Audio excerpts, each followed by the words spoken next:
we've been wrong about several things since we started this company. So many things. Yeah. So many things. One of the big ones was right at the start, we just assumed that once we had a great platform, everybody would just flock there and like sell their shit and buy our shit, and we'd just be like in the monies instantly. Boy, were we wrong.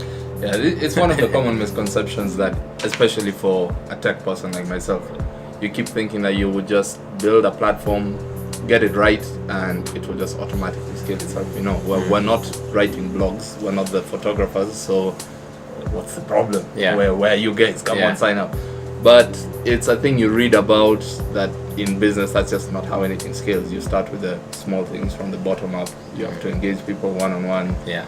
And then it takes off if you get the right product market. You get the right mix, yeah.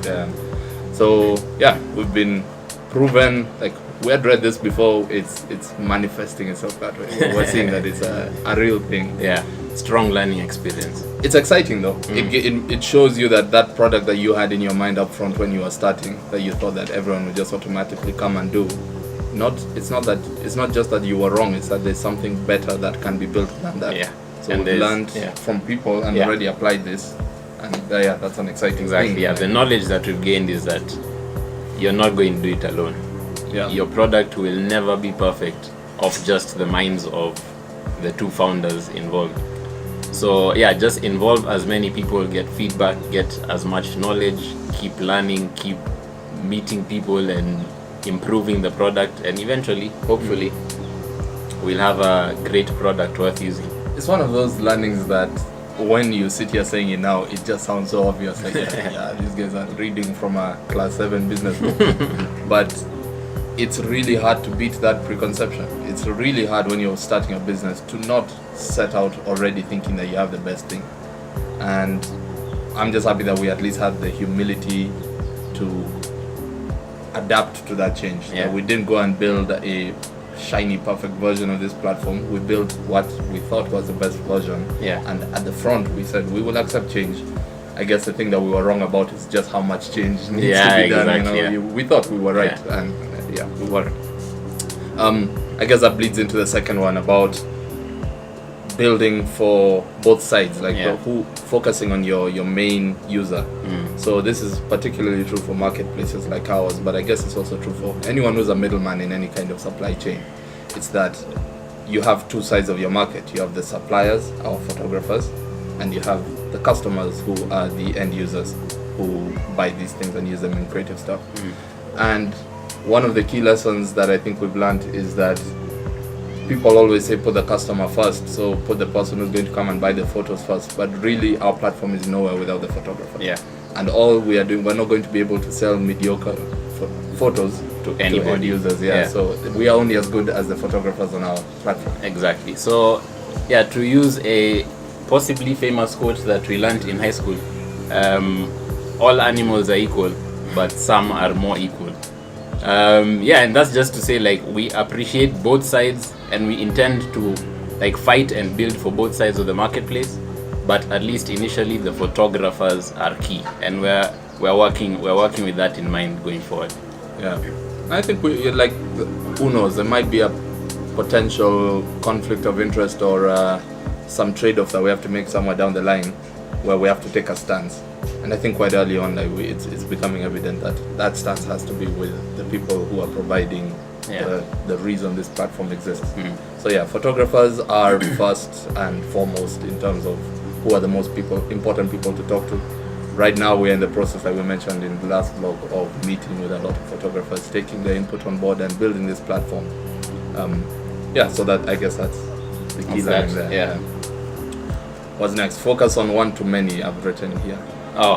So early on we had another thing where we had so many ideas, and in order to like spread our chances, I guess, we just started off doing way too many things. It's like, put some ads here, put some stuff there, let's talk to this guy, let's go over there, let's try and see whether this works.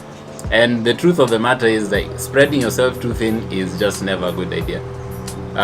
Experimenting is important, like find the things that work, but then don't like try and go like 10% on 10 things. Maybe do like 100% on 2 small things, and then see how that goes. And also in terms of the audience that you're talking to, Facebook ads, you can put up a Facebook ad and get 30,000, 40,000 new likes in a week. That's if you're willing to put the money into it, that's not a problem.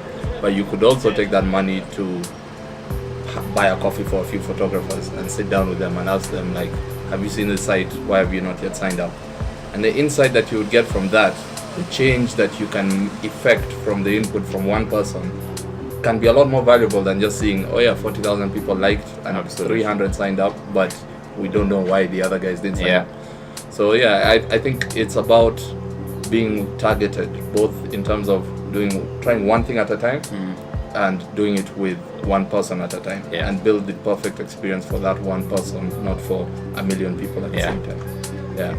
So great insights. But those are dope lines where you guys need to listen. This is in an upcoming book. There you go. Then the last one was about how easy it will be for people to just understand what African Stock Photo is about. The value proposition to us, having spoken about this for a long time, is just self-evident. It's just like, here's a platform, you're a photographer. Yes, you may even be a professional photographer who's paid to sell your photos elsewhere, but you will have some extra stock of beautiful images that are lying around on a hard drive. Why not make money from them? The other side, you are a digital agency, you're a media house, you're whoever. You need images of Africa. Of course, you'll Google African stock photography, you'll find our website and you'll buy it. It's never that simple. It's never ever that simple. So what we've learned over the last couple of months is, like, you need to explain everything. It's not that we believe that the people using our site are stupid. No chance. But the fact of the matter is, not everybody will quickly understand what you're trying to do. And unless you explain yourself to them, it's very, very difficult for them to just land on your site and be like, boom, buying, boom, money, done, download, use. It's not that easy. So we've learned to explain ourselves better. A simple example of this is the fact that our site doesn't need you to sign up to buy photos. So we put that somewhere on the homepage and built, sign up and log in. And even on the sign up form at the top, it says you don't need to register unless you're planning to contribute photos. Nonetheless, we had people signing up who are actually just there to look through the catalog of photos that they want to buy. They weren't actually photographers. So we've slowly evolved it to be a bit more self-explanatory. I think it now says photographer login and sign up to contribute. And we make it a bit more clear, no sign up required. When you're looking at an image, if you're a buyer, it just says buy now with PayPal and no sign up required. It's that kind of small evolution of things that seemed obvious to you, like, why are you signing up when you're just here to buy photos? It's not obvious. That's not how every platform out there works. So in fact, we're probably one of the few that do that. We're proud of that. Buy our photos, you don't need to sign up. You don't need to sign up. I think it's just that general assumption that because we spoke about something, made a decision, designed it, implemented it, that people will therefore understand our design the first time.